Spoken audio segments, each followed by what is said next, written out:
Bonjour à tous et bienvenue dans ce 35e épisode de Starling, le meilleur podcast Joshi du game en France et le seul à vous faire découvrir Stardom et Seedling avec passion comme toujours. Je suis évidemment en compagnie de Miano. Miano, comment vas-tu? Are you ready? Ouais, Elle était censée dire yeah. non. Bonjour à tous. Comme énoncé dans le dernier épisode, on est parti pour une toute nouvelle structure du podcast. On a commencé à en discuter un petit peu avec les abonnés au Patreon. Notamment, on a discuté un petit peu sur le Discord.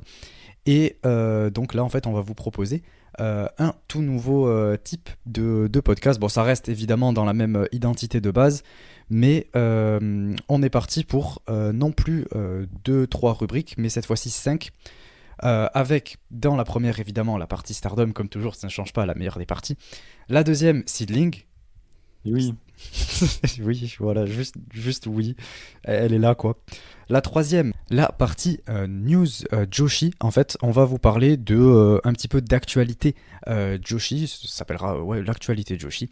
On vous parlera un petit peu des quelques trucs qui se passent un peu en dehors de Stardom et Seedling. Assez rapidement, un truc sur 5 petites minutes, 5-10 minutes maximum, selon ce qui se passe dans la semaine, quand il y a des choses importantes, etc. Je pense que ça peut permettre de faire découvrir de nouvelles promotions à ceux qui nous écoutent, ceux qui ont découvert Stardom et qui cherchent de nouvelles promotions auxquelles s'intéresser, etc. Comme ça, vous en saurez un peu plus, vous pourrez peut-être entendre parler de certaines catcheuses ou avoir une idée de la promotion.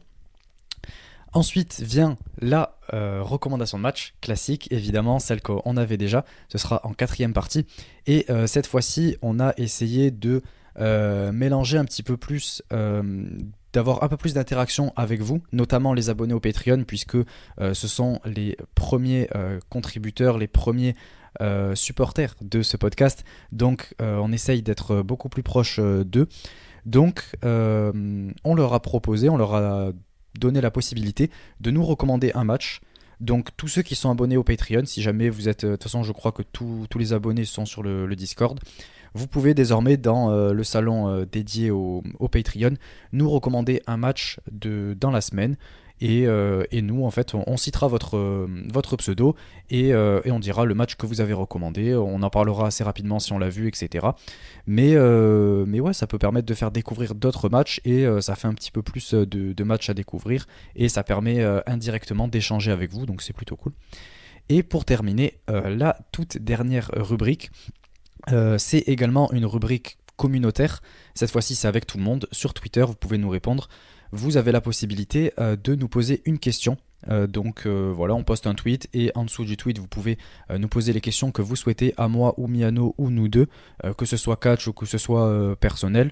Y a aucun souci, c'est avec grand plaisir qu'on y répondra. On l'a déjà posté, on a eu quelques réponses, donc on se fera une joie de vous y répondre et je pense que ça peut permettre de mieux nous connaître et ouais, d'en dire un petit peu plus sur nous et pourquoi pas, si jamais vous avez des questions liées à certaines promotions de catch ou quoi, qu'on regarde, ça peut permettre de faire très rapidement une toute petite aparté là-dessus, quoi. Donc c'est tout pour cette explication du podcast. J'espère que ça vous plaira. On va voir ce que ça donne de toute façon avec cet épisode-là et ensuite on débriefera. Enfin, je compte sur vous pour nous faire vos retours, pour nous dire ce que vous pensez de ce nouveau format, si ça vous a plu à la fin de l'épisode, si jamais il y a des choses que vous voulez changer ou si vous avez envie de plus vous impliquer en nous posant les questions sur Twitter, etc. pour que ce soit quand même quelque chose de régulier. Si c'est vraiment quelque chose qui vous intéresse de nous poser ces questions-là, etc. Si jamais ça vous intéresse pas, n'hésitez pas à nous le dire. Et voilà, donc on va lancer ça et on va voir comment ça avance et j'espère que ça vous plaira. Et également, je voulais terminer en mentionnant le nouveau débat qui est sorti sur la chaîne YouTube. On était avec nos modos Pip et Amré, comme à chaque débat, avec notre invité Corwin, le grand Corwin que j'aime beaucoup. Ça fait plaisir de l'avoir et ça fait longtemps que je le voulais sur un débat, donc je suis très content qu'il soit venu. Et Pas moi. comment ça, pas toi? Mais si, Wow, je wow, suis enjoué à cette idée. bah voyons. Oh là là. Non, mais ça fait plaisir. Et en plus, c'était hyper intéressant puisqu'on a tous pu donner notre avis sur le booking de Stardom. On a échangé autour du booking de chaque titre et également de celles qui sont un petit peu oubliées dans la mid-card et la low-card et comment est-ce qu'on pourrait changer certaines choses dans la promotion. Donc c'était vachement intéressant. Un grand merci à Miano qui a beaucoup travaillé et qui a eu une structure et un plan très intéressant pour aborder tout ça. Donc merci à toi Miano pour ce travail. Et De même, ouais, hein. si tu veux mettre un petit mot là-dessus, sur le débat. Ben, déjà, non, ça s'est vraiment très bien passé. Après, ça a dépassé un petit peu le temps prévu, mais on avait beaucoup de choses à dire. Et en dehors du troll, oui, bien évidemment, merci à Corwin d'être venu. On a eu pas mal de demandes, donc ça fait plaisir. On espère qu'on aura autant de volontaires pour les prochains. Donc voilà, j'ai pas encore le sujet ni du suivant ni la date, mais attendez-vous à ce qu'il y en ait un quatrième, parce que ouais, c'est un concept que j'aime beaucoup et qui, j'espère, perdurera dans le temps. Ouais, ouais, ouais, ouais. C'est très intéressant et je pense que même pour vous, ça doit être intéressant à écouter. Et puis même, ça nous permet d'échanger avec vous dans les commentaires. Il y a plein d'avis différents et tout, donc c'est super intéressant. Ben écoutez, c'est tout pour cette longue intro. Désolé d'ailleurs pour la semaine, en tout cas la semaine qui vient de passer là, il y a pas eu d'épisode au final, mais parce qu'en fait il y a eu le débat et déjà que c'est extrêmement difficile avec Miano de se trouver un créneau, avec déjà le débat en plus et tout, ça a été très compliqué cette semaine, on n'a pas du tout pu se trouver un moment, donc il n'y a pas eu d'épisode et c'est pour ça qu'on vous le fait là lundi, c'était le plus tôt qu'on ait pu faire. Donc voilà, je tenais quand même à m'en excuser. Donc commençons sans plus tarder cette partie Stardom. Dans cet épisode, on va commencer avec ouais, la partie Stardom où on va aborder les days 16, 17 et 18 du 5 star, que les matchs de 5 star comme toujours. Et ensuite, on fera plaisir à Miano, on parlera un petit peu de seedling. Et voilà, Enfin. donc ouais, tu vas pouvoir un petit peu prendre plus de plaisir quoi, plutôt qu'avec Stardom. Ouais, parce que là, même toi, t'en as pas pris visiblement. Non, non, il y avait des trucs bien, d'autres moins bien, mais on va aborder ça. Donc voilà un petit peu pour les deux grosses parties qui arrivent. Donc c'est parti pour la partie Stardom.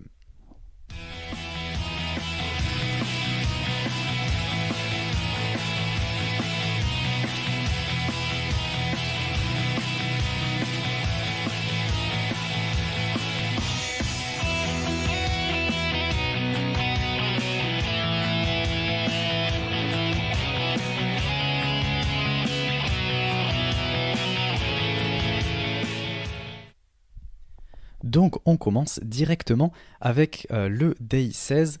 C'était d'ailleurs le 16 septembre. Donc on commence avec le premier match de ce tournoi. On avait Tam qui était opposé à Amisore dans le bloc rouge. Et quel match. Quel match dans le sens négatif, hein, évidemment. Je sais pas ce que tu en as pensé toi, Miano, mais en tout cas, j'ai trouvé personnellement qu'il n'y avait aucune émotion, que le rythme était extrêmement lent, pardon, et qu'il n'y avait rien de spécial en fait.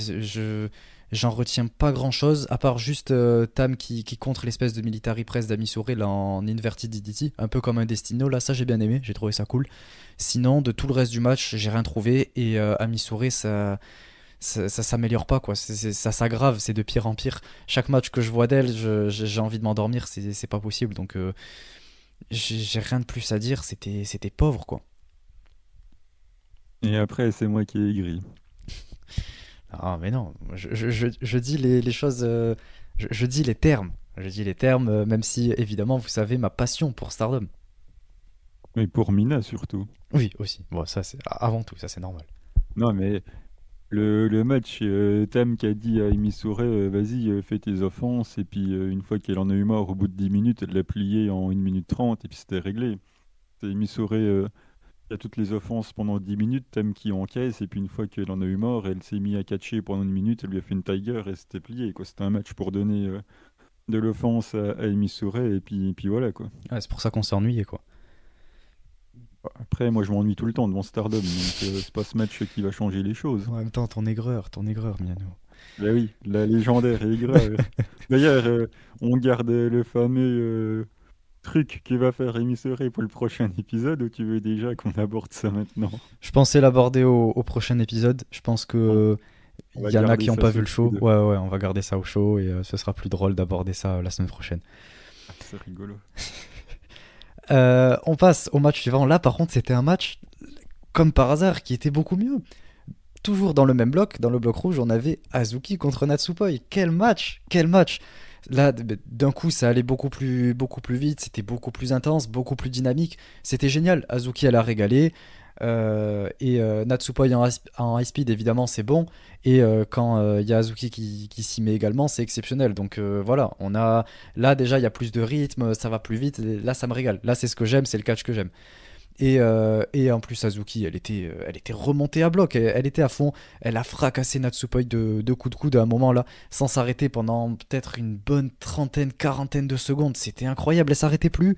Elle lui a fracassé le visage avec son coude. J'ai kiffé. Franchement, magnifique. Merci de me régaler, Azuki. Je pense que Natsupoi en avait besoin pour se remettre un peu les idées en place, parce que bon déjà qu'il doit pas y avoir grand-chose. Allez, c'est bon. Désolé, c'était cadeau, Natsupoi. La pauvre Natchen, alors que c'est celle qui fait le meilleur 5-star cette année. Ouais, bon, quand même. Tranquille. Azuki, elle a fait un meilleur 5-star. Certes, il y a pas mal de défaites, mais en tout cas, le l'in-ring derrière est incroyable. Chaque match qu'elle a fait était top. Il y a Suzu aussi. Ouais, tout ce que je vois, c'est que Azuki avait sorti la coupe de cheveux qu'avait Momo Watanabe dans un de ses derniers moments avant sa descente aux enfers avec un booking affreusement mauvais, donc au moins c'était un petit peu rigolo.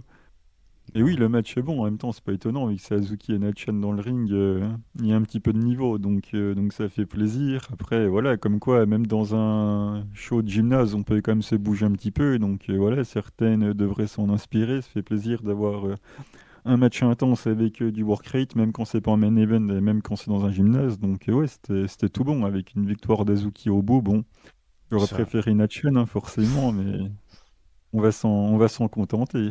pour une fois, Kazuki, elle a un petit quelque chose, franchement.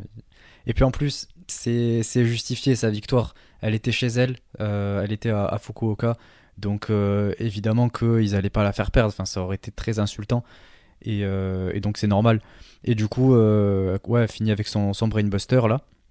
Et d'ailleurs, sa manière de faire le pin à la fin, incroyable. Oh là là là là, quelle classe. C'est d'ailleurs pour ça que c'est la miniature de cet épisode.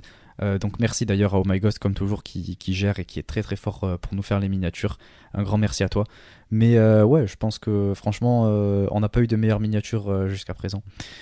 Et en parlant du coup, ouais, de sa hometown à Azuki, elle cut une promo en nous disant que voilà, c'était dur, mais qu'elle a fini par gagner grâce au soutien des fans de sa ville natale à Fukuoka.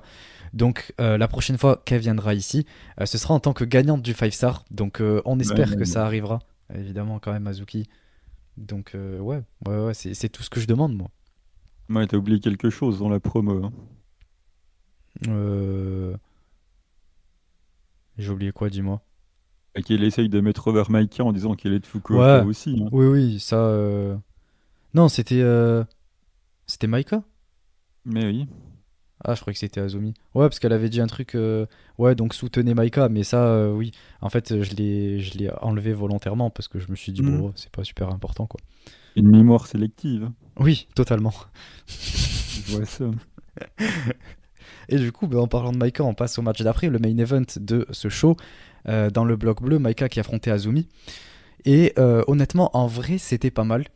J'ai beaucoup aimé cette confrontation de style entre la technique d'Azumi contre la puissance de Maika. Et ça s'est d'ailleurs bien retranscrit à travers un certain spot. Le spot où il y a Maika qui tente sa superplex et Azumi qui fait une espèce de sunset flip au-dessus de la tête de Maika et qui enchaîne avec un arm drag pour la faire descendre de la troisième corde. Et j'ai trouvé ça très cool. Je trouve que ça mettait bien du coup, enfin ça illustrait bien l'histoire de ce match autour des deux confrontations de style. Et c'est un spot que j'ai beaucoup aimé. Le seul petit bémol que j'y ai trouvé, c'est le fait que Maika se soit pas retournée. C'est-à-dire qu'elle a pris le arm drag mais en étant de dos. Donc je trouve ça un peu dommage. Ça aurait été beaucoup plus visuellement plus jolie, je pense, si elle avait été de face ou qu'elle s'était un peu plus retournée pour se faire prendre le bras. Mais bon, voilà, c'est dans les détails. Et en tout cas, j'ai trouvé ça top. Mais sinon, ouais, après le match, sans plus, j'en retiens pas grand chose de plus. Il était pas mal, mais voilà, c'était pas non plus un 5 star. Mais Oh, franchement, c'est assez rigolo. Mais Maïka remporte. Donc là, c'est moins ouf. Là, c'est moins rigolo. mais qu'est-ce que je te dis, si, il y a un moment rigolo dans le match où les deux elles se tiennent le pied et là elles font croire qu'elles vont le poser par terre en même temps, ce que bien évidemment Azumi ne fait pas, donc du coup c'est rigolo. La fin elle est beaucoup moins, hein, quand Michael se dégage du Canadian et enchaîné de l'Azumi Sushi, Maika se dégage, mais oui, c'est rigolo, hein. Une transition Michinoku et puis voilà, c'est plié, Azumi a perdu, hein. Alors, la fameuse théorie AZM et SLK, elles ont gagné ensemble, et puis dans le tag team spécial, je sais pas quoi, là, et qu'elle dit donnez-moi des main events, machin et tout. Puis on est en train de m'expliquer que ouais, ça y est, elles vont être push et tout pour que le lendemain elles se fassent allonger par Maika. Bon, voilà quoi. Et en plus de ça, Maika qui lâche en promo ouais, je veux plus de matchs avec Azumi. Ouais, bah si c'est pour avoir le même résultat, non merci, hein. Non, mais tu vois, j'avais dit que j'aimerais que ça signifie un push pour les deux. Et que c'est la génération que je veux voir mise en avant. Mais évidemment que je savais que c'était pas quelque chose qui allait se faire, quoi. Enfin, on s'en doute, quoi. Maïka, elle est partie pour remporter ce tournoi. Elle est dans mes pronostics depuis le début. Voilà, voilà. Il s'est passé ce qui devait se passer, hein. Et oui. Le désintérêt des fans de la compagnie, quoi. Non, ça, ouah, ça va, ça va. Je critique un peu le booking, mais je me désintéresse pas du produit, quand même. On passe au jour d'après, le day 17, c'était le lendemain, le 17 septembre. On était ouais, dans le coin, enfin pardon, le bloc bleu. Il y avait Momo qui affrontait Anan et je pense que tu auras plus de choses à dire que moi, donc je vais te laisser commencer.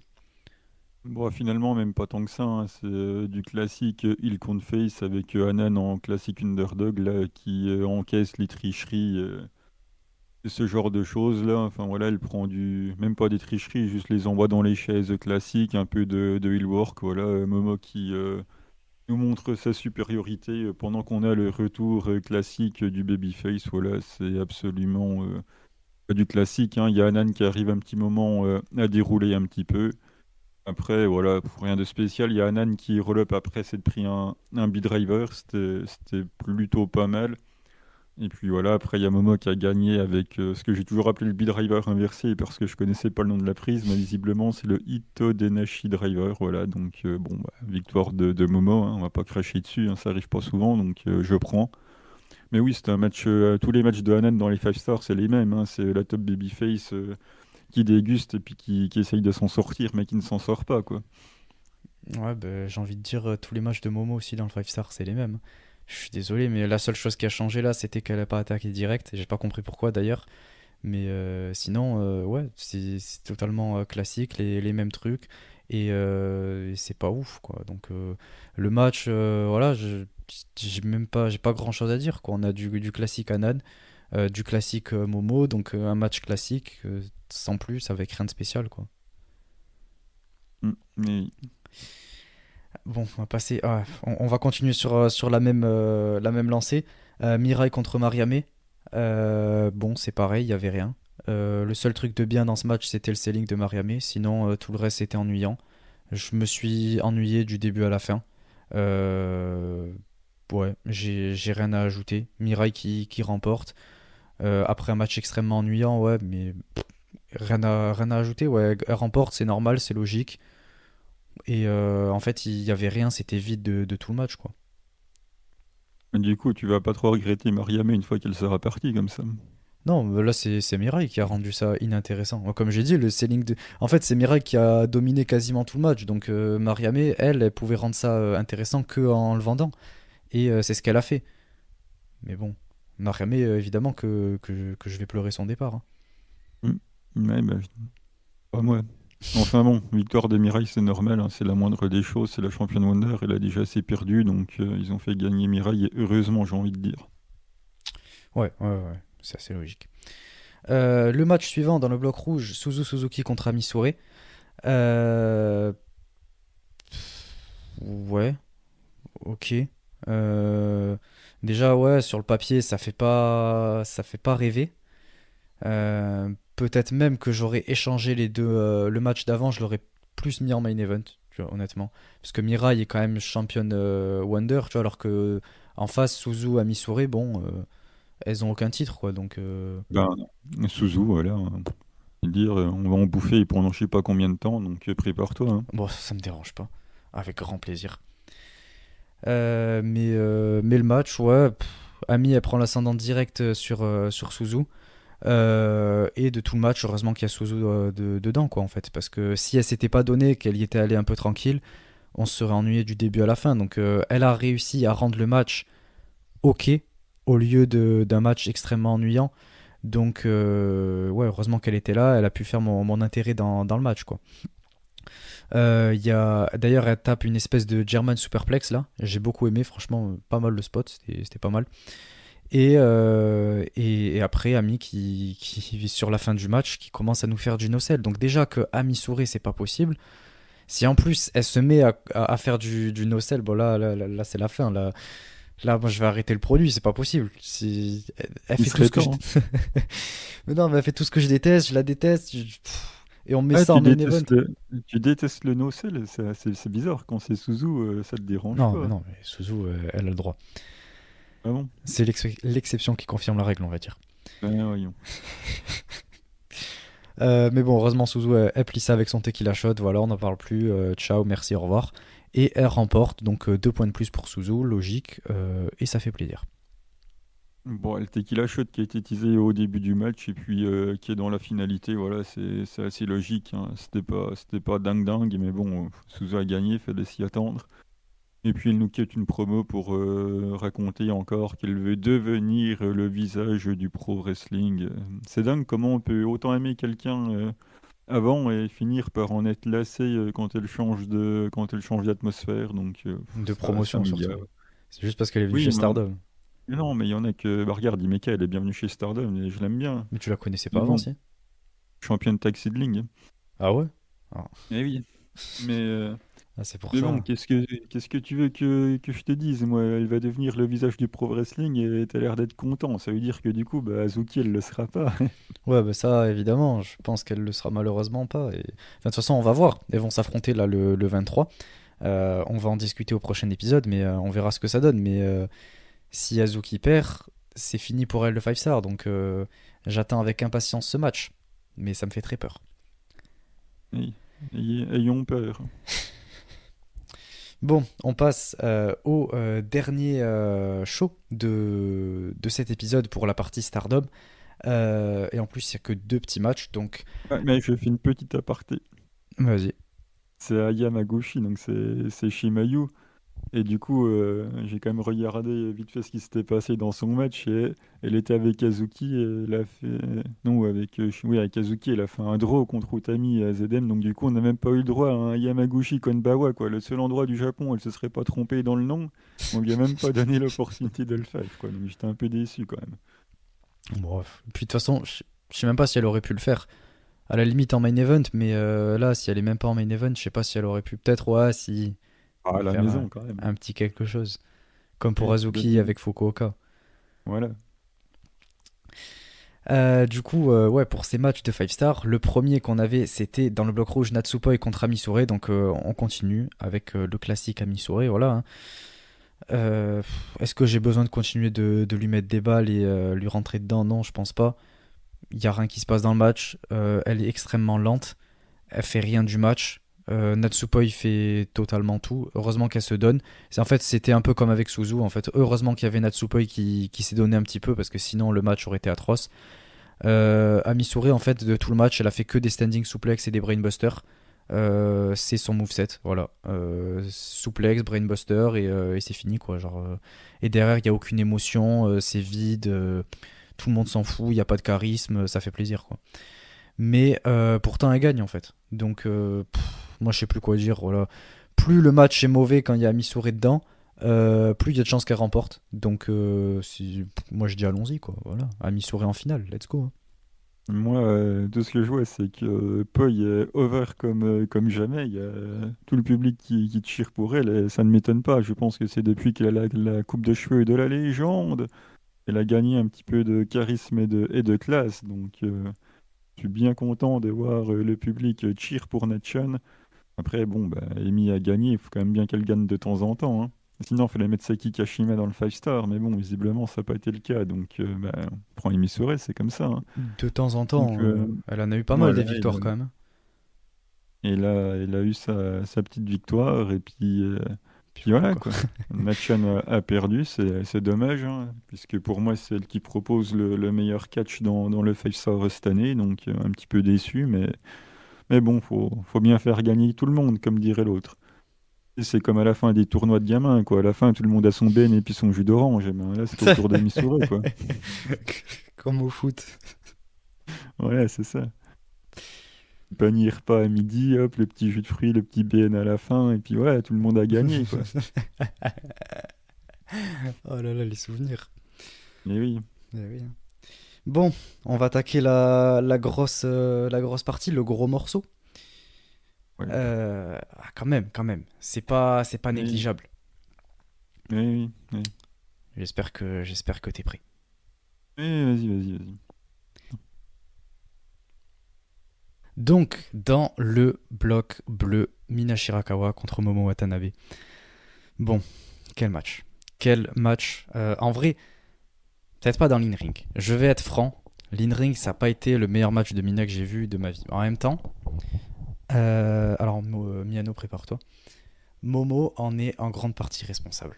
Alors je suis désolé, mais de tout ce match, elle a été extrêmement ennuyante et j'ai pas du tout aimé ce qu'elle a fait. Bon déjà en plus, déjà elle attaque Mina dès le début, donc ça c'est honteux. On n'attaque pas la Vénus de cette manière-là et on l'attaque pas comme ça par derrière. C'est lâche et ça se fait pas. Donc ensuite on a Tuo Edotai qui attaque la pauvre Mariame qui a rien demandé, elle était là juste pour soutenir Mina et elle se fait attaquer. Voilà, super. Et du coup, ben, en fait, Momo elle domine pendant une bonne partie du début du match, quoi.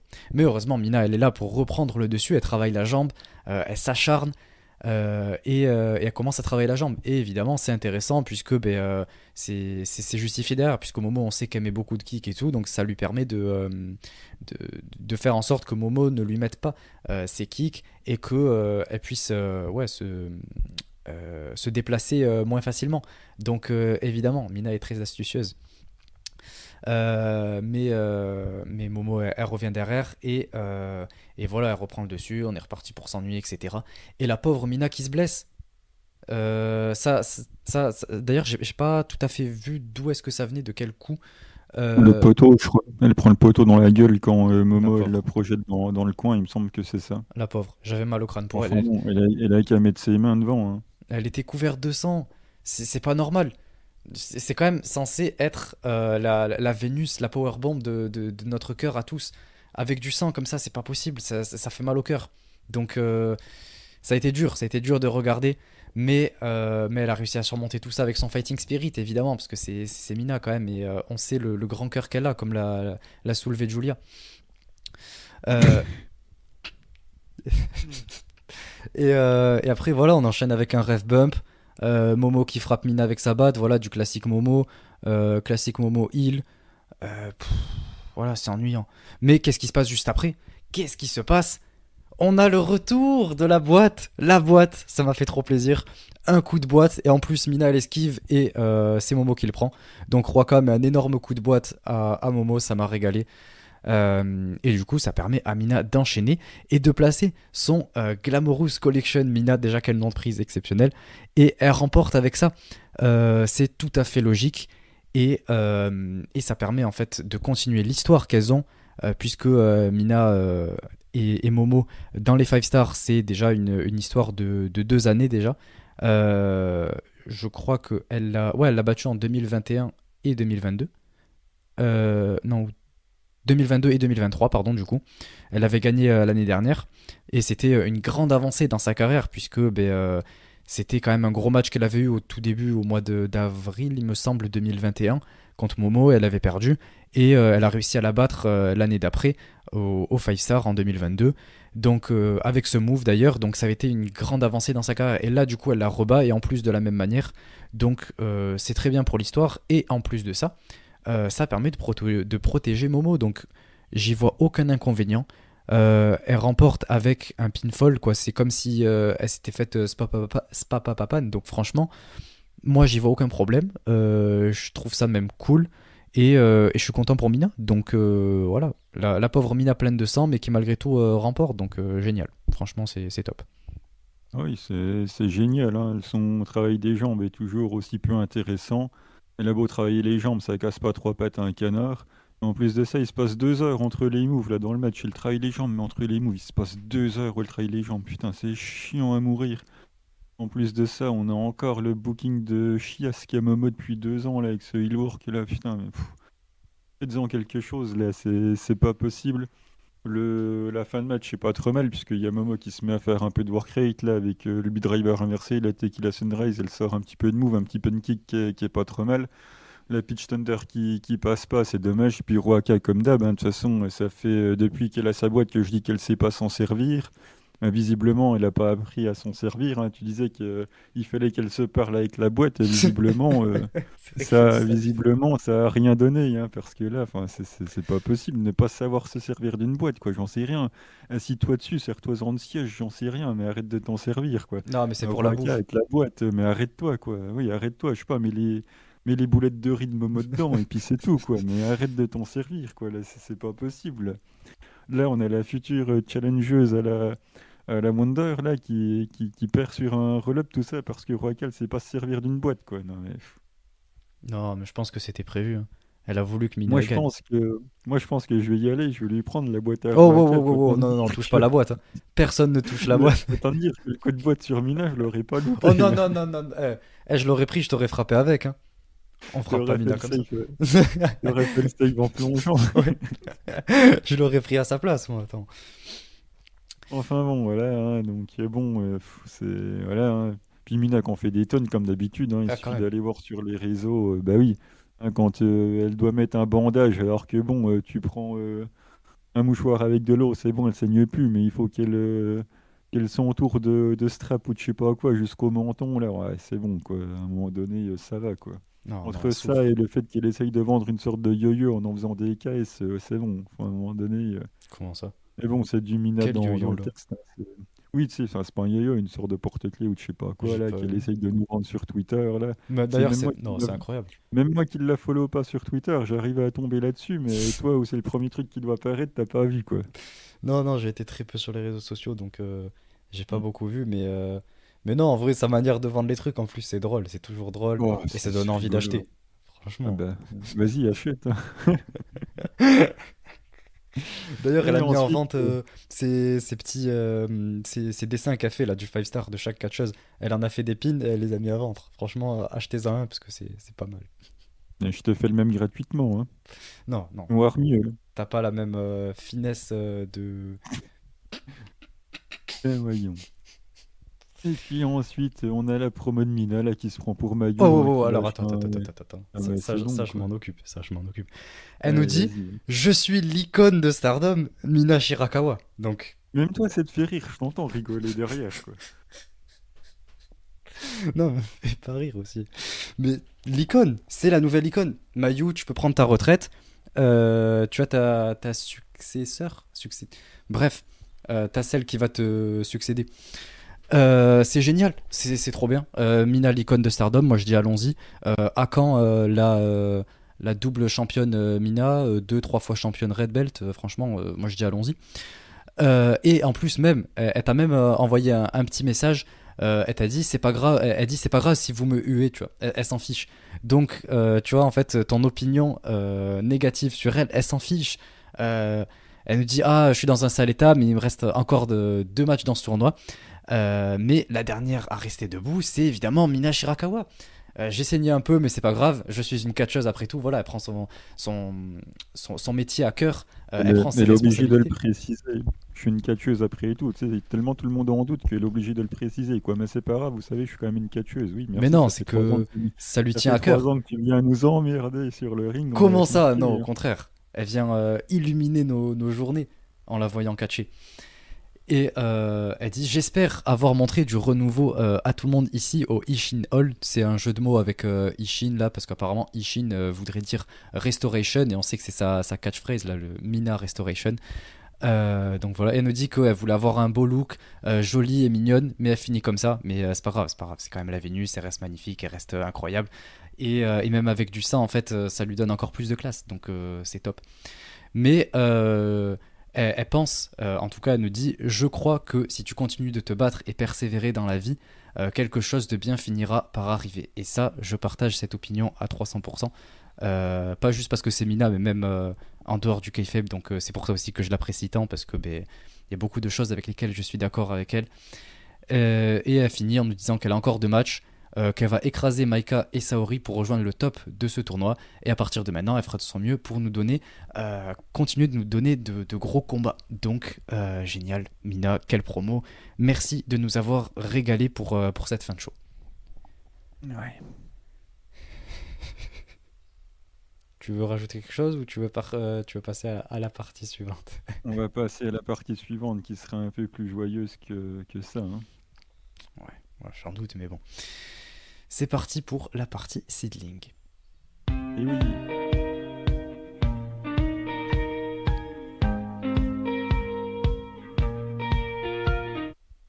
Donc pour cette partie seedling, ouais, c'était en plus, c'était pas un show très gros. Donc Miano, je vais te laisser nous expliquer tout ça.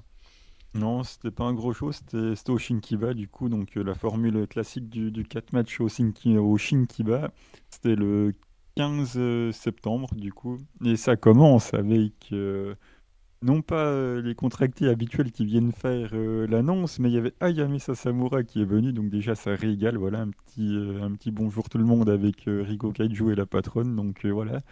Ça régale et ensuite on enchaîne sur le premier match avec Arisa Nakajima qui du coup redescend dans la carte dans ce petit show, voilà, pour laisser un petit peu la place aux autres. En plus, elle vient de perdre le titre, donc c'est assez logique. Voilà, elle a un match contre Krea.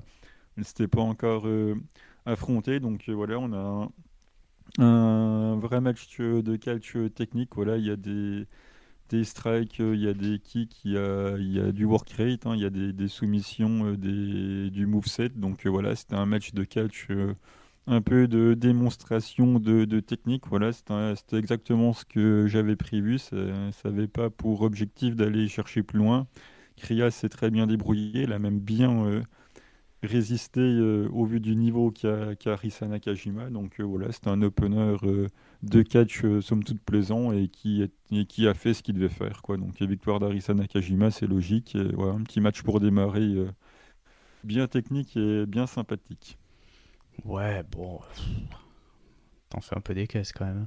Le match il était bon, quoi, mais voilà, pour un opener, c'était vraiment bon. Après, de là à en faire des caisses, bon. Créa m'a agréablement surpris. Je la connaissais très peu, voire je sais même pas si je l'ai déjà vu catcher en fait. Donc là, je crois que c'était une des premières fois en tout cas. Donc j'ai beaucoup aimé ce qu'elle a proposé. Et Arisa, voilà, elle a fait le taf quoi, sans plus, c'était ok. Ensuite, on passe à la suite au match high speed entre Lapidita, donc l'ami de Kao Kobayashi, contre Kakedita, donc la nouvelle gimmick de Kakeru Sekiguchi qui a dû se masquer après avoir perdu contre Lapidita. Donc maintenant les deux sont en équipe avec une entrée absolument incroyable et ça sort les maracas et tout, ça danse, toi, c'est la bonne ambiance. Et elles étaient opposées du coup à Veni, hein, qui a officiellement enlevé, on va dire, le nom Asuka de ses gimmicks. Donc voilà, maintenant c'est Veni partout. Elle était accompagnée pour la première fois de Silhouetta. Voilà, une catcheuse qui était du côté de Ice Ribbon à ce moment-là. Donc en plus, voilà, ça fait un parallèle avec le Mexique pour la gimmick de Lapidita. Donc c'est plutôt sympathique. C'était sa première fois chez Sidling. Donc voilà, hein, pas de surprise, j'avais annoncé une victoire de Kakeru Sekiguchi pour la lancer dans cette nouvelle gimmick, c'est exactement ce qui s'est passé. Le match, je m'attendais à ce qu'il dure peut-être un petit peu plus longtemps. On a eu des bons échanges entre Veni et Lapidita et entre Silhouetta et Kakedita. Et voilà, ça permet de lancer la nouvelle équipe qu'on retrouvera du coup post-main event. Mais voilà, un booking encore une fois cohérent, ce qui n'est pas étonnant venant de Seedling, mais Ouais, tout s'est passé comme prévu en tout cas. ouais, bon, quand même. En vrai, c'est drôle 5 minutes à leur comédie là, mais c'est toujours pareil. Le match, c'était. Ouais, voilà, pareil, sans plus.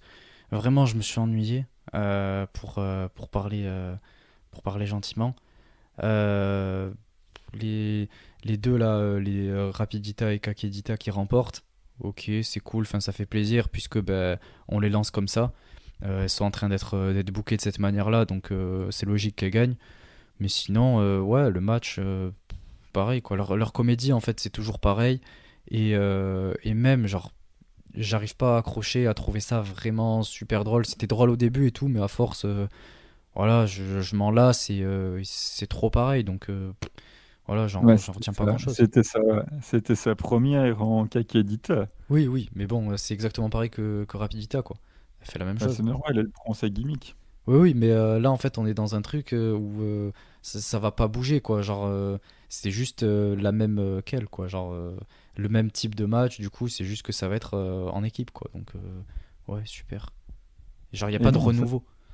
ben, le prochain match, normalement, il sera pas en high speed, mais on y reviendra en main event. Quoique, ça me ferait rigoler d'avoir une défense par équipe de ce type-là, mais on y reviendra un petit peu plus tard. On enchaîne du coup dans un 3 contre 3 avec Natsu Sumire qui est de retour associé à Ayame Sasamura et Hiroyo Matsumoto contre Makoto Misakagura et Ryo Mizunami. Donc encore une fois, tout se passe dans un booking ultra cohérent, hein, mais ça ne surprendra personne, avec une victoire comme je l'avais prévu de Natsu Sumire sur Makoto. Et oui, puisque on avait tous les deux d'ailleurs anticipé qu'il se passerait sûrement quelque chose entre les deux, donc voilà, ça ne va pas manquer.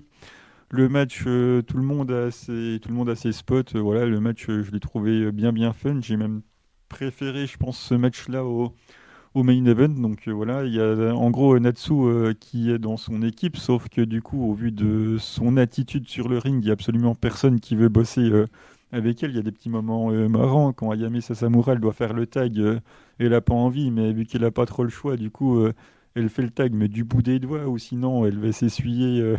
Elle va s'essuyer la main après avoir fait le tag. Il y a Hiroyo Matsumoto qui reste en bas du ring pour pas passer le tag.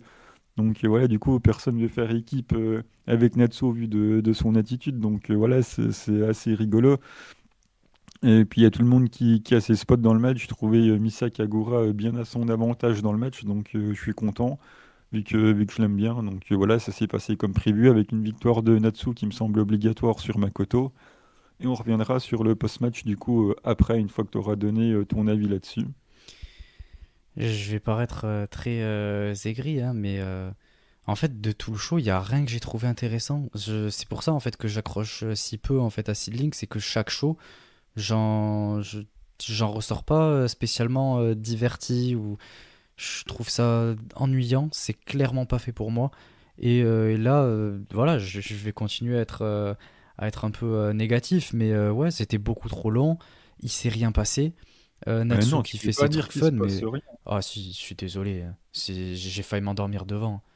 Je crois que la prochaine fois, je vais vous faire du play-by-play pour que tu ne puisses pas dire il ne se passe rien. Ouais, pour me dire quoi, elle lui a mis un big boot, elle a fait son truc classique là, et puis ensuite elle a fait le Bronco Buster, ouais, super. Mais comme tu dirais, c'est sa gimmick, c'est son personnage, elle fait son Ouais, mais moveset, Natsu ça va, tu vois. gna. Natsu, comme je dis, elle est fun, donc ça va, ça fait le taf. Mais sinon, c'est beaucoup trop long en fait pour un match comme ça. Quelle aigreur. Non, non, non, c'est la vérité. Quelle aigreur. C'est toi qui dis ça, arrête-toi, viens nous. Bah oui. Est-ce que toi, en plus de ça, t'as dit que Stardom était pas ouf, mais en plus, là, tu dis que c'est pas ouf non plus, donc c'est pas ce que tu veux, en fait. Si, si, je sais très bien ce que je veux. Moi, je veux. Et je pense que tout le monde dans ce podcast le sait ce que je veux. Donc, du coup, ensuite, eh ben, on a Natsu qui va cut une promo en disant qu'elle voudrait bien faire équipe avec Makoto, qui s'est retrouvée aussi dans une sorte de situation de Bronco Buster en lui disant, vas-y, viens, fais équipe avec moi. Pour en gros foutre un petit peu le bordel avec une attitude un petit peu, voilà, hein, une attitude que personne visiblement ne veut voir à Seedling, même pas les deux copines qui ont fait équipe avec elle. Et du coup, il y a Makoto qui sait pas quoi faire, enfin, elle a pas l'air de vouloir, puisque quand Natsu est en train d'insister, il y a Makoto qui se barre en courant au vestiaire. Donc voilà, pour l'instant, Makoto refuse, mais à mon avis, on va quand même avoir le droit aux deux ensemble en équipe, donc ça va être plutôt rigolo. Donc j'ai hâte de voir ce que ça peut donner en tout cas. Ouais, pareil, j'ai hâte. Et oui, bah ça, j'en doute pas, tout le monde a envie de voir ça, je suppose. Moi le premier en tout cas.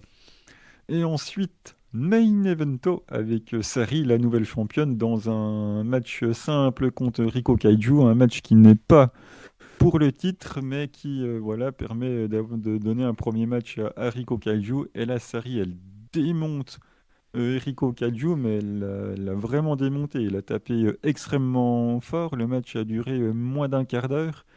Donc voilà, il y a Riko Kaiju qui nous prend une petite correction, même si elle s'est bien défendue en faisant voilà, son fighting spirit habituel et tout. Mais là, clairement, on a établi la championne. Donc là, elle est clairement en série. Là, elle est pas là pour rigoler, quoi. Une victoire plus que convaincante. Donc voilà, au prochain show, bah, j'y reviendrai avec les promos de fin. Mais là, en tout cas, elle est bien établie, là. Ouais, bon, c'était long. C'était extrêmement long. 13 minutes, comment tu peux dire Non, que c'est long? C'est un ça m'en main a event. paru 35, je te jure. C'était, Oh, waouh. quelle Oh. mauvaise foi. Non, je te jure, c'était tellement ennuyant. On était sur un niveau d'undercard, c'était basique. Y a rien, quoi. Genre, en fait, y a aucune émotion, y a rien qui m'est transmis. Il y a des moves, c'est tout. C'est Moi, ce que je veux avant tout, c'est qu'on me divertisse, qu'il y ait des émotions, qu'il y ait quelque chose, qu'on sente du cœur, qu'on sente, voilà, qu'on essaie de faire vibrer le public ou les gens qui regardent derrière leur écran. Là, il y a rien, juste c'est des enchaînements de moves qui certes sont construits, mais c'est tout quoi. Et en plus, c'est hyper long. Enfin, ça paraît hyper long. C'est tellement il y a rien. Donc ouais, c'est pour ça que je dis, c'est clairement pas fait pour moi. Il y a aucune émotion que je recherche. Il- Ouais, c'est Ouais. juste que tu ne l'aperçois pas. Non, bah non, parce qu'en plus c'est toujours pareil. Enfin, c'est Mais juste non. un truc. Enfin, je veux dire, il y a pas grand chose. C'est basé principalement sur le côté compétitif. euh, L'une qui est meilleure que l'autre dans le ring, quoi, et qui essaie de se le prouver, quoi. Et c'est toujours pareil, en fait. Mais c'est faux. Il y a des storylines de partout. Quand les deux petites B, elles vont chercher leur leaders, on peut pas dire que ça manque d'émotion, alors que la storyline, elle est basée là-dessus. Enfin, que tu ne les perçoives pas, je veux bien. Ça, libre à chacun de trouver de l'émotion ou pas dans ce qui est proposé, mais de dire qu'il y en a pas, c'est nier le booking qu'il y a derrière et les émotions qui sont proposées par la personnalité des catcheuses. Après, que tu ne les perçoives pas, il n'y a pas de souci là-dessus, mais dire qu'il n'y en a pas, ce n'est pas vrai. À mon sens, je dis à mon sens, il y en a pas, hein. Après, chacun effectivement, tu vois, c'est comme toi où tu ressens aucune émotion en ce qui concerne Mina, par exemple. Et on n'est pas d'accord là-dessus, mais parce que oui, je pense que c'est basé sur nos affections personnelles, la manière, les choses qu'on recherche, etc. Et le type de sentiments qu'on cherche à avoir, quoi, à travers certains matchs. Donc, évidemment, je pense que c'est totalement différent, mais ouais, là, en fait, je sens rien de tout ce que je recherche, ça y est pas. Donc, c'est pour ça, en fait, au fil des épisodes, je vais continuer d'être comme ça, mais j'y peux rien, en fait, parce que c'est mon ressenti personnel, donc j'y peux rien. Ouais, mais bon. Peut-être qu'un jour, tu regarderas ça d'une autre manière, et de Non, la bonne du coup. non, non, ça fait 2 ans que tu me dis ça, ça fait 3 ans que je regarde Seedling, il n'y a jamais rien qu'à changer. Oui, mais pourtant, t'as dit que t'avais jamais vu Kria alors qu'elle était déjà venue, donc je suis pas bien sûr que tu regardes avec des yeux Alors, appliqués. je tiens à dire que oui, évidemment, genre, si j'ai commencé Seedling septembre 2020 précisément. je sais même pas si elle y est passée là. Et c'est pour dire en fait à quel point j'ai été impliqué dans le produit en fait. C'est que je me rappelle de très peu de choses. J'ai pas été spécialement intéressé. C'est pour ça qu'après j'ai arrêté pendant peut-être 9 10 mois, je crois. Un truc comme ça, avant que notre rivalité Stardom Seedling commence à éclater, avant même le podcast. Et après, du coup, je m'y suis remis un petit peu plus, et même maintenant totalement, parce que pour le podcast. Mais ouais, Pour j'ai en ton fait. plaisir personnel aussi. Ouais, ouais, bien sûr, ouais. On va dire ça, ouais. Plaisir personnel, il y est pas vraiment, quoi. Tu me diras, à ton avantage, c'est que t'as qu'un show par mois, alors que moi, je dois me fêter Stardom au moins 3 fois par semaine, quoi. Donc celui qui souffre le plus, c'est quand même moi, hein. Bah, de toute façon, genre, ouais, ouais. Ouais, mais il y a quand même des catcheuses que t'aimes bien, etc. chez Stardom, tu vois, tu sais, t'as Mayu, t'as Momo et tout. Moi, Ouais, bah, avec chez Seedling, Booking, y a rien du bah, tout. t'as Hiroyo Matsumoto, Kao Ouais, mais Kobayashi, genre, en fait, Mitsu Sumire. elles sont sympas et tout. Genre, c'est parce qu'en fait, elles me font. C'est celles que je peux le plus apprécier du show, en fait. Toutes les autres, je peux pas les voir. Mais si je les vois pas, tu vois, je vais pas non plus verser une larme, quoi. Ouais, et puis après, ça parle d'émotion. Bref, le post-show, du coup, avec deux choses fondamentales dans ce post-show. La première, c'est du coup les copines masquées qui arrivent et qui challenge du coup pour les titres par équipe. Et du coup, c'est marrant parce qu'elles font croire qu'elles sont incapables de parler en japonais. Donc, du coup, c'est Shio Tomiyama, comme toujours, qui régale et qui, du coup, fait plus ou moins une traduction de ce qu'elles essayent de dire. Donc voilà, le match pour les titres tag est officiel. On y reviendra quand on fera la preview, puisque le show sera le 10 octobre au Shinjuku Oh là Face. là, Donc quel jour. voilà. Du coup, pourquoi c'est ton anniversaire? Ouais, super, super le Bah, tu cadeau. vas, tu vas l'apprécier du Ah coup. ouais. Donc voilà, bon, enfin on y reviendra quand on fera la preview, on en discutera après, mais en tout cas voilà, c'est annoncé. Et on a une deuxième chose d'annoncer, du coup, Sari avec Arisa Nakajima qui monte sur le ring, et il semblerait que les deux vont faire équipe ensemble. Alors on voit à quel point Arisa Nakajima est enjouée, il suffit de voir la tête qu'elle fait au moment où elle lui serre la main, donc c'est un petit peu rigolo avec Arisa, voilà, qui de toute façon visiblement n'arrive à faire équipe avec personne en dehors de Tsukasa Fujimoto. Donc c'est toujours rigolo à voir le fait qu'elle n'arrive pas à trouver une personne avec qui travailler correctement. Et ensuite, il y a Sari qui troll le public en sortant volontairement un Let's Get S. Donc voilà, il y a Arisa qui dit quoi, Ouais, machin, c'est pas ça et tout. Donc let's voilà, get c'est Stardom. bien voyons. Donc voilà, c'est un petit peu rigolo. Et puis le show se termine là-dessus. Donc on nous a teasé du coup un match pour les titres tag et une équipe entre Arisa et Sari, mais on ne sait pas contre qui elles vont être. Donc voilà, il y a peut-être une chance pour que ça soit du coup Veni et Natsu en face. On verra. Pour l'instant, on ne sait pas. Ouais, quelle construction, hein, quel booking. Elles ont fait un match ensemble, elles ont un match pour les titres, quoi. Mais nous, on fait un show par mois, donc à un moment donné, il faut bien que Ouais, mais le un match, quoi. booking. Un match et on a une opportunité, quoi. Mais après, la storyline entre les deux, elle date du début d'année quand même. Oui, mais bon, elles viennent à peine de se mettre en équipe, quoi. Donc, oui, après, il faudrait qu'on fasse C'est deux comme. shows par mois comme avant, mais le problème, c'est que, voilà quoi, on fait ce qu'on peut. Effectivement, ouais. Et ça donne ce qu'on a. Mais c'est très bien ce qu'on a. Du coup, voilà, c'était tout pour Seedling, hein. C'était assez rapide comme prévu. Donc, on peut passer à la partie suivante. Eh ben écoute, c'est parti.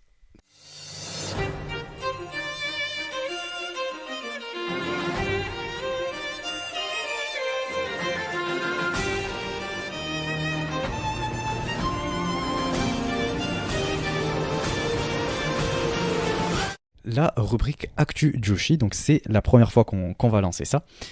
Donc on a sélectionné quelques petites news pour cet épisode. Donc si tu as une préférence pour commencer, Miano. Bah, il y a, allez, 3 choses et demie, on va dire, que je voudrais aborder, donc peu importe. Sukeban, un tour de Purgie, un tour du côté de Sendai. et juste toucher un mot de la Mouven, parce qu'il y a un partenariat avec Sid. Donc, bah tiens, je vais commencer par ça, et comme ça sera réglé. Ensuite, on pourra aborder les autres choses plus en profondeur. La Mouven, qui est une nouvelle fed, on va dire, Osaka, qui ont fait un partenariat avec Seedling de manière à ce que de temps en temps, ils puissent avoir plus facilement l'accès à Tokyo pour faire des shows. Et en contrepartie, ça permettra à Seedling des bougies à Osaka de temps en temps. Donc voilà, juste de petits mots pour dire que il y avait un partenariat entre ces deux fêtes et ça permettra à une de monter à Tokyo plus facilement et à l'autre de descendre à Osaka. Donc voilà, pourquoi pas, d'un point de vue du business, c'est intéressant. Ouais, je voulais juste faire un aparté là-dessus avant qu'on commence les plus gros dossiers. Ouais, ouais, ouais, bah c'est cool je trouve ça cool pour la transition. Bah écoute, bah, pour ma part, je vais également faire une petite aparté en commençant par la news autour de Sendai, avec notamment Mikawa Iwata qui est devenue championne Sendai. Je sais que ça a fait beaucoup de bruit et qu'on a beaucoup de personnes, notamment Julien, je pense à toi, dans le Discord, qui étaient très contents, qui la suit depuis un moment, etc. Et donc c'était quand même un sacré moment. Donc évidemment que je compte bien aller voir le match. Et je voulais aborder Sendai plus précisément aussi pour une raison particulière. C'est parce que on va avoir Azuki qui sera dans un show Sendai le 1er octobre. Elle sera en équipe. Enfin, c'est pas exactement Sendai, mais c'est avec Sendai. Et ouais, si, il y a aussi Marvelous, je crois. Donc, elle est en équipe avec Takumi Hiroa et Chihiro Hashimoto du coup de Sendai, et elles seront face à Syuri, Mayayuki et Yu. Donc quel match, ce sera le 1er octobre et c'est pour ça que je voulais quand même en parler. Ce sera pour le 40e anniversaire Crush Girls Special Live là. Donc j'espère que ce sera diffusé, j'en ai pas vu plus. Et en tout cas, je pense que ça va être un super match. Donc c'est top. Ben ouais, de toute façon, ça va être le show des légendes. Donc du coup, oui, forcément, ça va être bien. Et du coup, pour en terminer sur Sendai, oui, Mika Iwata, c'est un peu la Azuki de Stardom, quoi. C'est les filles qui sont là depuis longtemps, qui n'ont jamais eu de titre solo. D'ailleurs, Mika Iwata n'a pas eu tant d'opportunités que ça. Elle a eu un grand règne tag. Bon, forcément, c'était avec Hashimoto, et donc il a duré longtemps. Sinon, son deuxième, ça n'a pas donné vraiment grand-chose. Donc, c'est aussi pour ça que les gens sont super contents de l'avoir championne solo, d'autant plus que voilà, elle est contractée Sendai, donc c'est super. Et elle a quand même battu Millie Mackenzie, donc Ah, c'est quand même pas mal, puisque il faut quand même rappeler que Millie Mackenzie, elle a fait le grand chelem chez Sendai, elle a déjà gagné les trois titres.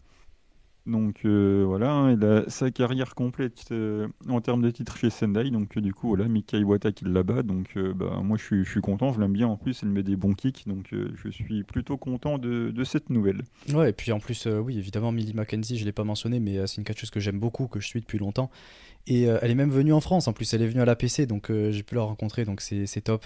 Et c'est une super catcheuse que j'aime beaucoup. Donc je suis un peu déçu quand même qu'elle perde ce titre. Mais derrière, c'est quand même Mika Iwata, donc ça fait extrêmement plaisir aussi. Et voilà, quoi, c'est un mal pour un bien, on va dire. Euh, Ensuite, tu veux qu'on aille où? Vas-y. Je pensais que tu voulais aborder la purgée. Allons-y, Purgit. Du coup, on a eu dans le show du 23 deux défenses de titres. Donc Chiozora a repris son titre pop, hein, un titre légendaire, puisque ça fait quand même bien bien longtemps qu'il est sur le circuit. D'ailleurs, allez voir les premières gagnantes, hein, une fois que vous aurez vu les noms, vous penserez forcément à moi. Et du coup, elle a rebattu, enfin du moins il y a eu un draw avant ou je sais pas trop quoi. Elle a rebattu du coup Kizuna Tanaka, là, la petite rookie de Wave, il me semble. Donc du coup, voilà, Chiozora qui récupère son titre pop.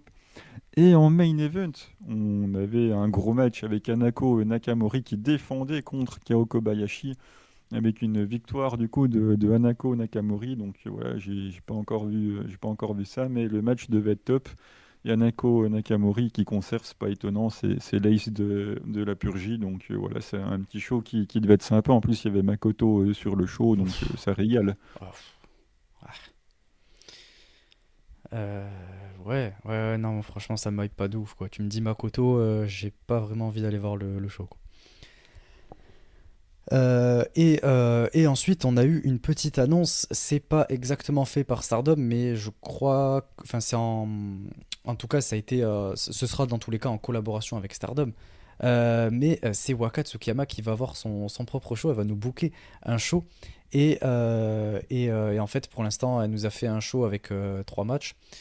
En premier match, on a annoncé Sayaida contre Itsuki Aoki. Donc ça va te faire plaisir, je pense, Miyano.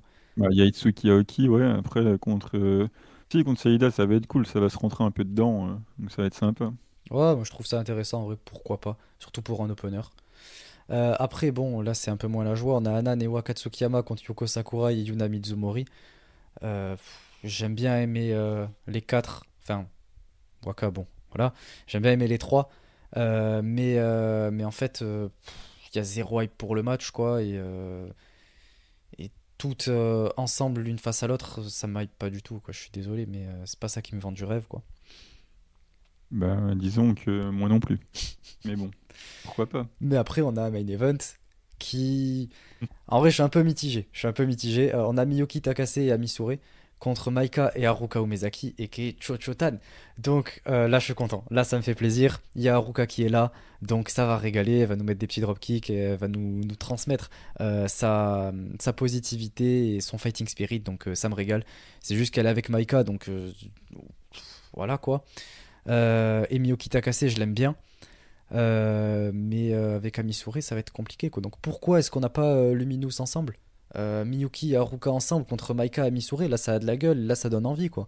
Donc là voilà, je suis pas spécialement convaincu, mais il y a Haruka, donc évidemment que je ne louperai pas ce match.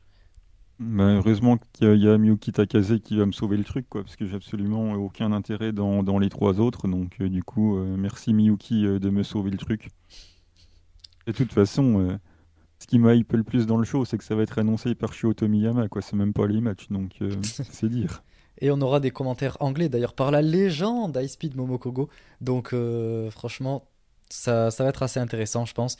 Et personnellement, je trouve ça plutôt cool qu'on ait un peu d'anglais. Ça va permettre de comprendre un petit peu mieux si jamais il y a des promos et tout. J'espère que Momokogo va faire un très bon taf de traduction.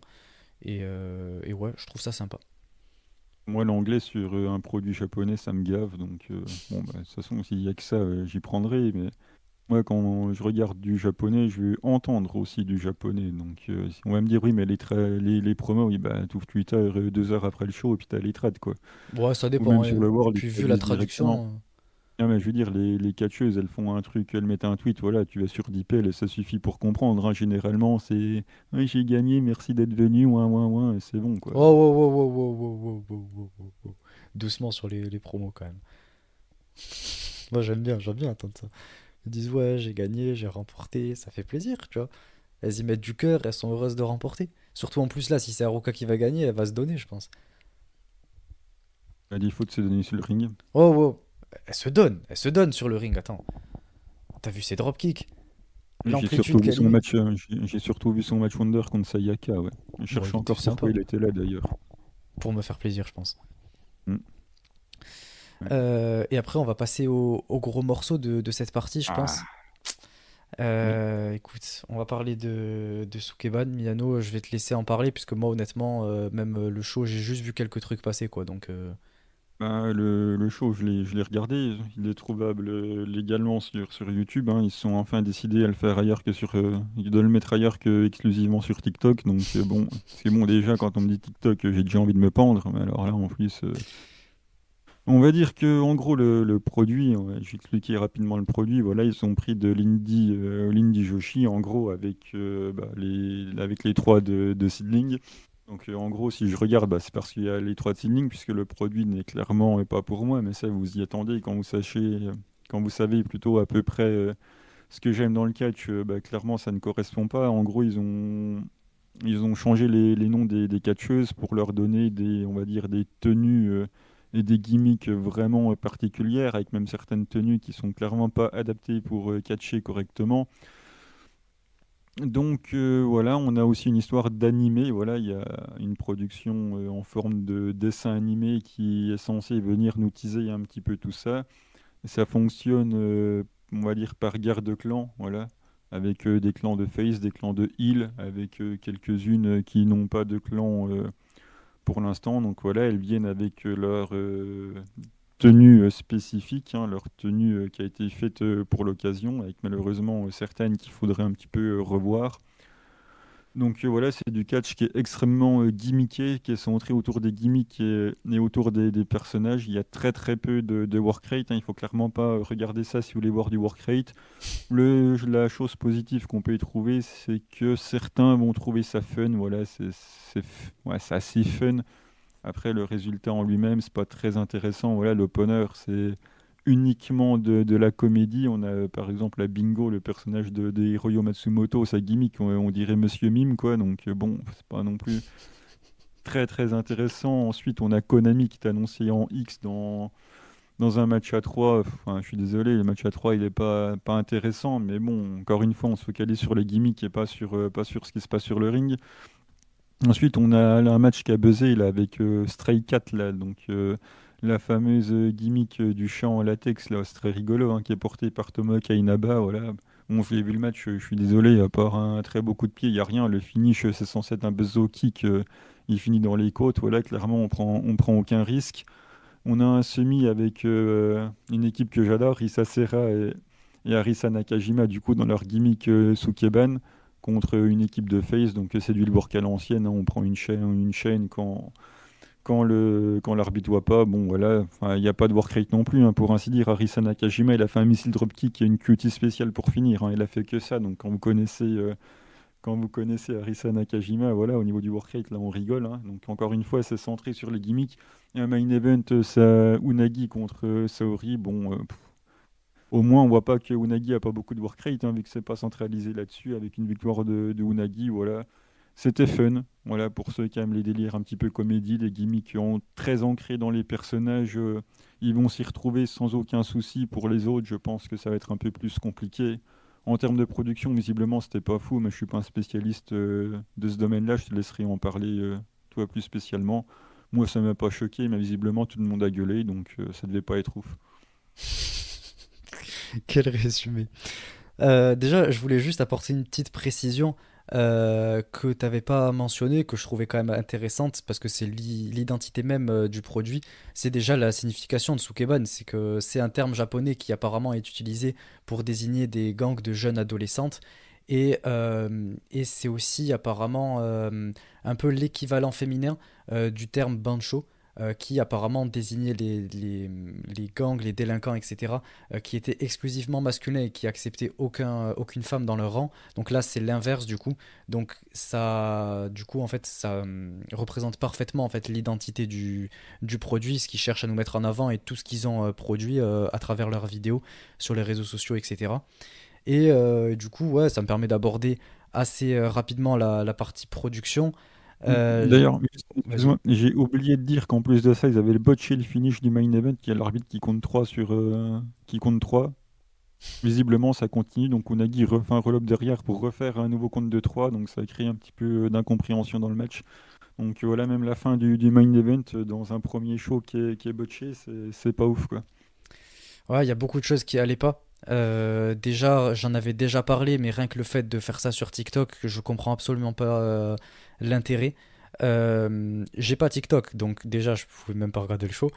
Mais en fait, le but de TikTok, c'est normalement de créer des vidéos de courte durée pour capter l'attention et permettre de proposer du contenu voilà, qui est instantané et qui permet de scroller, quoi. Et même pour le gérant de l'application TikTok, lui, son objectif, c'est de réussir à captiver l'attention avec toutes ces vidéos, faire en sorte que les gens continuent de scroller sans cesse et qu'ils restent le plus longtemps possible sur l'application. Donc là, en fait, proposer un show de catch de 2 heures dessus, enfin, je sais pas exactement comment ça s'est déroulé, je comprends pas l'intérêt. Et même le format en lui-même est censé être dans le format traditionnel des téléphones, quoi, en 9-16. Donc je comprends pas comment on peut filmer un show de catch comme ça, enfin, comment on peut diffuser un show de catch comme ça. Donc pour le catch, déjà TikTok, ouais, c'est bien pour à la limite les montages ou à la limite ce qu'ils ont proposé à travers les gimmicks, mais proposer un show de catch entier dessus comme ça, c'est clairement pas possible. Et de toute façon, on l'a vu. De toute façon, j'ai essayé de regarder le show le lendemain sur TikTok. J'ai même pas compris comment ça fonctionnait. Le live n'était plus disponible. Et du coup, ils ont dû mettre ça sur YouTube. Et apparemment, ça a fait que sauter. Et c'était terrible niveau production. Il fallait relancer tout le temps et tout. C'était galère. Donc, déjà, ça a été un échec. Et je pense que tout le monde est unanime là-dessus, de ce que j'ai pu voir sur les réseaux sociaux. Donc, il faut pas continuer là-dessus sur un format TikTok. C'est clairement pas possible. C'est pas fait pour ça. Mais là, du coup, apparemment, ils ont lancé ça sur YouTube. Donc, pourquoi pas. Euh, mais en fait, moi, l'identité ne m'intéresse pas du tout. On est sur quelque chose qui est vraiment basé sur un côté très télévisuel et beaucoup moins sur l'in-ring. L'objectif, voilà, c'est de créer quelque chose un peu de spectacle, mais beaucoup plus, ouais, basé beaucoup plus sur le côté spectacle et beaucoup plus sur les gimmicks, les personnages hauts en couleur, etc. Et on essaie surtout de mettre ça en avant. Et ouais, c'est pas vraiment mon truc. Et en plus de ça, je trouve que ça représente très peu. Et en tout cas, ça illustre très peu ce qu'est le Joshi en lui-même. Et donc, en fait, savoir qu'il y a des gens qui vont découvrir le Joshi à travers ça, ça m'embête puisque ben, en fait, c'est clairement pas l'identité du Joshi. Toutes les gimmicks, etc., qu'on peut voir, c'est beaucoup basé sur des clichés et c'est ça que j'aime très peu. Et donc, ouais, le fait que des gens découvrent le Joshi entre deux grands guillemets à travers ça, ça m'embête parce que ben, c'est pas du tout ça en fait. Et c'est pour ça que j'ai beaucoup de mal avec ce produit-là et que je pense pas regarder de toute façon. Il n'y a aucune catcheuse qui m'intéresse dedans. Le produit m'intéresse pas. Il n'y a rien qui m'intéresse. La diffusion avait l'air d'être très mauvaise. Je sais pas comment ils vont, s'ils continuent de cette manière-là ou pas pour les prochains. Mais ouais, en tout cas, moi, ça m'intéresse pas. Et, euh, à voir si jamais ça vous intéresse. Regardez si vous êtes curieux, vous voulez aller voir. Allez sur YouTube, ils diffusent ça. Mais voilà, en tout cas, c'est clairement pas fait pour moi. Et on avait quand même oublié de dire le plus important, enfin, il me semble pas que tu l'as dit, je l'ai pas dit non plus, il me semble c'est aux États-Unis et c'est Ouais. surtout ça qui m'inquiète. On va pas débattre là-dessus, ça prendrait 30 ans, mais bon, j'ai vu quand Céline a pris l'avion, quand elles sont revenues, ça a duré ouais, 4 ou 5 jours. Et vu les moyens qu'ils ont, ils ont annoncé que leur prochain show était au mois de décembre, donc ça va, ça me permet de souffler un petit peu. Mais le premier truc que j'ai fait, c'est de regarder cet écran pour voir si ça coïncidait avec les dates de Sid ou pas. Parce qu'ils amènent quand même 17 catcheuses ouais, peut-être pas, enfin une quinzaine quoi, catcheuses de l'indie. Donc bon, moi j'ai pas envie que l'indie japonais se fasse vider pour aller faire un truc aux US qui ressemble à ça. Donc je suis quand même très méfiant. Pour l'instant, il n'y a pas d'incidence et tout se passe bien. Mais on ne sait jamais si ça marche très très fort, ils pourraient agrandir le roster, faire des shows de manière plus fréquente. Donc voilà, je regarde ça quand même d'un œil inquiet. Donc voilà, je surveille tout ça de près, mais on va voir comment ça évolue. Pour l'instant, pas d'inquiétude à avoir, mais étant très pessimiste de nature, je surveille quand même les choses de près. Ouais, après, ça va parce que c'est des typings, donc c'est pas non plus. Et en plus de ça, ils peuvent pas, ils vont pas, je pense pas qu'ils vont se permettre de signer les catcheuses parce que sinon il faudrait qu'il y ait des tapings qui soient très récurrents pour pouvoir les payer voilà, de manière à ce qu'ils gagnent leur vie. Donc je pense pas qu'il y ait d'incidence sur les exclusivités des promotions dans lesquelles elles catchent. Et de toute façon, si jamais ça arrivait, je pense que ça finirait comme Lucha Underground pour ceux qui ont suivi, voilà, où c'était la galère énormément, c'était n'importe quoi en termes de contrat. Tous ceux qui étaient signés là-bas, ils étaient exclusifs à Lucha Underground. Et en fait, ils n'ont pas pu aller catcher pendant 1 an ou 2 ans dans n'importe quelle autre promotion parce que leur contrat leur interdisait, sauf que Lucha Underground était arrêté parce qu'il y avait potentiellement une cinquième saison qui allait se faire, mais au final, ça s'est jamais fait. Et donc, ben, eux, ils étaient bloqués, ils pouvaient aller catcher nulle part, et donc, ils étaient même pas payés. Enfin, ils ont galéré donc, du coup pour s'en sortir. Il y a eu plein de poursuites judiciaires, etc. Donc je pense pas que là ils vont prendre le risque, en tout cas pour l'instant, de signer exclusivement. Donc je pense pas qu'il y ait de quoi s'inquiéter. Bah après, c'est même pas l'exclusivité qui m'inquiète, c'est le temps que ça va prendre, quoi. Ça fera forcément sauter des dates dans des fêtes de Joshi qui n'en font déjà pas des masses, quoi. Ouais, C'est plus ça bon, qui m'inquiète qu'une un week-end dans le exclusivité pour mois. l'instant. Un week-end dans le mois, je pense que ça peut aller. Faut que ça tombe bien, quoi. Ouais, ouais. Et dernière petite news, Stardom qui annonce quelque chose de très gros avec New Japan, une nouvelle apparemment une nouvelle annonce ensemble qui va être faite le 10 octobre. Donc voilà, restez attentifs à ce qui va se passer. De toute façon, on vous en reparlera. Mais on reste à l'affût pour ça. Donc c'est tout pour cette partie Actu Joshi. On va passer à la recommandation de match. Donc c'est parti. Ainsi qu'aux questions. Évidemment, oui, oui, mais on y passera après ça.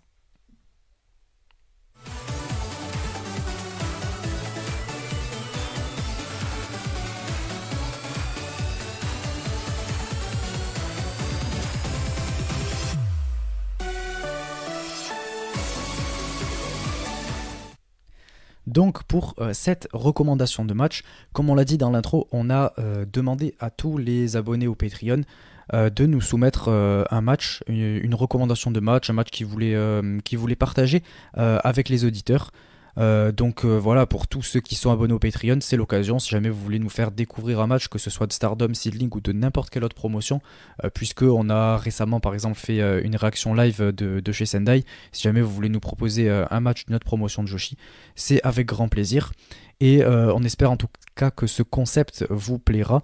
On essaie d'être beaucoup plus à l'écoute surtout aussi des abonnés Patreon et même de toute façon de ceux sur Twitter, puisqu'on va y revenir dans la partie après. Mais ouais, je trouve que ça peut être intéressant de faire découvrir des matchs, ou même nous faire découvrir des matchs, puisque comme vous le savez, moi je suis pas le plus grand connaisseur de Joshi en dehors de Stardom. Donc je découvre petit à petit, etc. avec les catcheuses que j'aime bien. Donc c'est toujours intéressant. Et donc pour cette semaine, on a eu une petite recommandation de match. Donc on va vous la partager. C'était Miburo qui nous dit que dans la thématique, pour rester dans la thématique du 5 star, il voulait recommander le main event du premier jour du 5 star 2018, le 18 août, Kagetsu contre Konami. Et évidemment que c'est un match à voir. De toute façon, quand on voit les deux catcheuses, on sait que ça peut être que bon. Kagetsu, qui est une de mes catcheuses préférées. J'aime énormément la gimmick et même la catcheuse. Donc voilà, je suis un énorme fan de Kagetsu. Et Konami, voilà, c'est incroyable dans le ring, ça fait toujours le taf. Donc allez voir ce match. Oui, le match est cool. De toute façon, il y a Kagetsu dedans. Puis même Konami, elle est géniale. Et d'ailleurs, il me semble que c'était juste après, du moins quasiment après, il y avait une histoire de match pour le titre contre Mayu. Je crois qu'elle avait défendu la Red Belt contre Mayu avant. Donc voilà, ça vous permet de découvrir un petit peu Kagetsu au moment où, en plus de ça, elle est championne. Pour moi, on n'a pas eu un charisme depuis que Kagetsu est parti. Le niveau de charisme dans la compagnie a fortement descendu, hein. Donc c'est dommage, mais voilà, Kagetsu est génial. Donc allez voir un petit peu ce que Kagetsu a produit chez Stardom, c'est vraiment cool. Ouais. Et du coup, pour notre recommandation de match à nous, Miano, je vais te laisser commencer, ça me fait plaisir. 5 Star 2022, je crois que c'est le jour 2, Himeka qui bat Julia en main event. Voilà, j'aime bien Himeka, donc j'avais envie de conseiller un petit match de Himeka qui restera ma préférée de DDM. Pour ma part, je vais aller dans le 5 Star 2017, le jour 9, le 18 septembre. Évidemment, on reste dans mes préférés. Azuki qui affrontait Yoshirai dans ce 5 Star. Et du coup, attention, spoil si jamais vous voulez le regarder, mais ça finit en time limit draw. C'est un très bon match et ça fait partie du coup des matchs où elle a affronté Yoshirai. Donc voilà, elle l'avait affronté dans le 5 star et elle l'a affronté également pour la Wonder. Donc allez voir ce match, c'était vraiment pas mal. J'ai déjà recommandé celui de la Wonder, donc je vous recommande celui-là cette fois-ci vu qu'on est dans le 5 star. Puis si vous voulez voir quelqu'un qui bat Yoshirai pour la Wonder, vous savez ce qu'il faut faire. Faut pas regarder Azuki. Parce que c'est pas rien, quoi. Je divague. Bon, on passe du coup à la dernière partie, la partie FAQ. Donc c'est parti.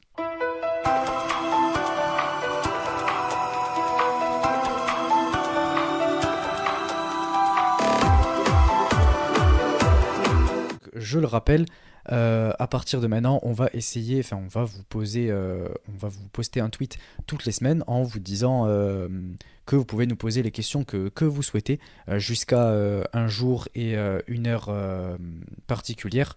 Jour après lequel on pourra plus prendre vos questions puisque c'est logique, on va enregistrer. Donc là, on vous a laissé poser vos questions et on a eu trois questions, donc on va commencer dans l'ordre où je les vois. En premier, on avait Imperial Uno, Ethan qui était dans pas le dernier débat, celui d'avant. Donc merci déjà pour ta question. Il nous dit pourquoi Miyano est-il si aigri. Blague à part, qu'est-ce que vous aimez dans le Joshi particulièrement? Miyano, tu sais quoi, vu qu'il te vise en particulier, je vais te laisser répondre en premier. Pourquoi t'es si aigri déjà? Pourquoi je suis si aigri?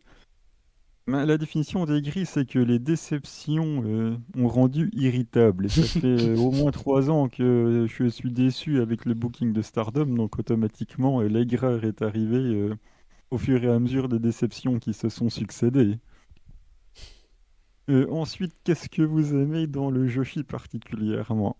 Et je pense même que c'est ce que j'aime dans le catch particulièrement, on va dire, c'est un triangle avec en pointe haute le work rate. Et oui, je pense que ça n'étonne personne.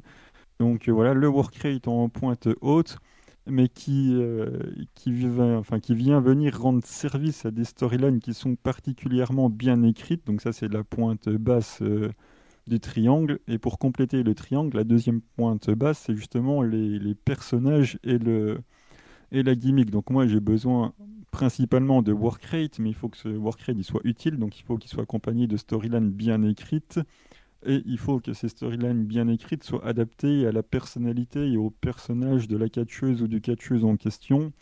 Donc moi, voilà, ce qui me plaît, c'est d'avoir ce triangle-là avec le work rate, bien évidemment, tout en haut. Et c'est aussi pour ça que j'aime Seedling, puisque je considère que c'est la fête qui, pour moi, correspond le mieux à ce triangle-là, en tout cas. C'est une réponse très intéressante et très complète.